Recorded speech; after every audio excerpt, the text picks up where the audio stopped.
పర్యావరణ పరిశుభ్రత పాటిస్తే ఆరోగ్యం భద్రత చేకూరుతుందని డిపిఓ దేవకీదేవి అన్నారు. దుద్దెడ హై స్కూల్లో స్వచ్ఛతా హీ సేవ కార్యక్రమ నిర్వహణలో భాగంగా మహిళా సంఘాల సభ్యులకు ఆరోగ్య జీవితంపై అవగాహన కల్పించారు. ఈ కార్యక్రమానికి ముఖ్య అతిథిగా పాల్గొని మాట్లాడుతూ ఇంటి చుట్టూ పర్యావరణాన్ని కాపాడుకుంటే ఆరోగ్యానికి కాపాడుకున్న వాళ్లమవుతామని తెలియజేశారు.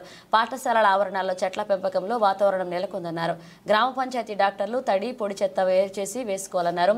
మురికి కాలంలో చెత్తా చెదారం పేరుకుపోకుండా పంచాయతీ కార్యదర్శులు చూసుకోవాలన్నారు.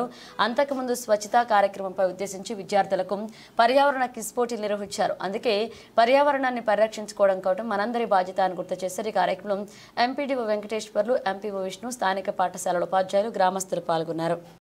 తరగతి చదువుతున్నాను. గౌరవ వేదికను అలంకరించిన పెద్దలకు మరియు గ్రామస్తులకు నా యొక్క నమస్కారాలు. స్వచ్ఛ భారత్ను 2 అక్టోబర్ 2014న ప్రధాని నరేంద్ర మోడీ గారు న్యూఢిల్లీలోని రాజ్ఘాట్లో ప్రారంభించారు. స్వచ్ఛ భారత్ ముఖ్య ఉద్దేశం భారతదేశాన్ని పరిశుభ్రంగా ఆరోగ్యవంతంగా తీర్చిదిద్దడం. మహాత్మా గాంధీ కలలుగన్న వచ్చే 5 ఏళ్లలో సాధించడమే లక్ష్యంగా దేశవ్యాప్తంగా స్వచ్ఛ భారత్ను ప్రారంభించారు.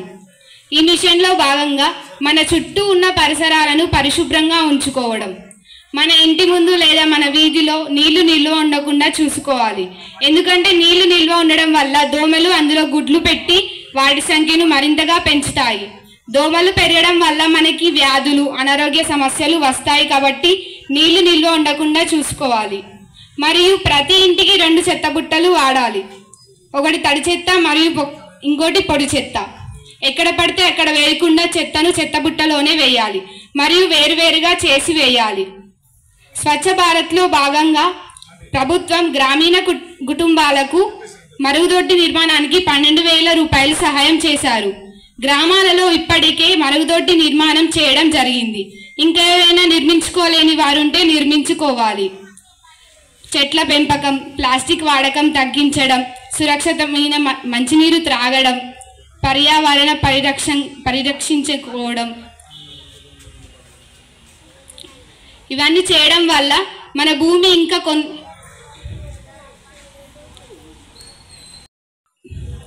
కొనసాగిస్తుంది. పర్యావరణాన్ని పరిరక్షిద్దాం, ఆరోగ్యవంతంగా జీవిద్దాం. ధన్యవాదములు. ఇప్పుడు మనందరినీ ఉద్దేశించి ఈనాటి మన శ్రీమతి డిపిఓ శ్రీమతి దేవకీదేవి గారిని తమ అమూల్య సందేశం ఇవ్వాల్సిందిగా కోరుతున్నా. వాళ్ళని పట్టుకొని వెళ్ళి చూపించా, అది ఓపెన్ కూడా చేయరాదు. చికెన్ సెంటర్ వాళ్ళైతే మరీ ఇంకా అధ్వానం, వాళ్ళకి సంచులలో కట్టే చేస్తారు. మరి అక్కడ నుంచి పోయేదంతా ఎవరు? మన పబ్లికే, మన గ్రామస్తులే. మన చికెన్ సెంటర్ నడిపేది మన గ్రామస్తులే, అక్కడ నుంచి పోయే వాళ్ళు కూడా మన గ్రామస్తులే. మన పిల్లలే అందరూ అటు ఇటు నడుస్తుంటారు. ఆ వాసన అంతా ఎవరు తీసుకుంటున్నారు? ఆ స్మెల్, ఆ బ్యాక్టీరియా అంతా ఎవరికి వస్తుంది, ఎఫెక్ట్ అవుతుంది అంటే ఇక్కడ ప్రజలకే అవుతుంది. కాబట్టి ఖచ్చితంగా తడి చెత్త, పొడి చెత్త, హానికరమైన చెత్త 3 రకాలుగా చెత్త మీ ఇంట్లో పెట్టి జమ చేసి మాకు ఇవ్వాలి. ప్రొద్దున ట్రాక్టర్ రాగానే ట్రాక్టర్కు ఇవ్వాలి. తడి చెత్త ఇవ్వాలి, పొడి చెత్త ఇవ్వాలి. పొడి చెత్త గురించి చెప్తా. మీ ఇండ్లలో ప్రతి ఇంట్లో ఒకసారి మీరు అనాలిసిస్ చేసుకోండి. మీ పిల్లలు పుట్టినప్పటి నుంచి కూడా వాళ్ళ బట్టలు అట్లనే ఉంచుతారు. ప్లాస్టిక్ బాటిల్స్ ఉంటే అట్లనే పెట్టేస్తారు. మన ఇంట్లో పెళ్లిలైనా ఏదైనా కూరాడు కుండలని, ఆ కుండలని, ఈ కుండలని అన్ని రకరకాల కుండలు ఇస్తారు. అది పడేయరు, అక్కడ పెట్టేస్తారు బయట. ఇలాంటి చెత్త సైకిళ్ళు పాడైనా, తర్వాత ఏమైనా రిపేర్ వచ్చినా, వేస్ట్ సామాన్ ఉన్నా కానీ ఆ అంత సామాను కూడా మనం అమ్మితే ఒక 10 రూపాయలు రాదు, 20 రూపాయలు రాదు.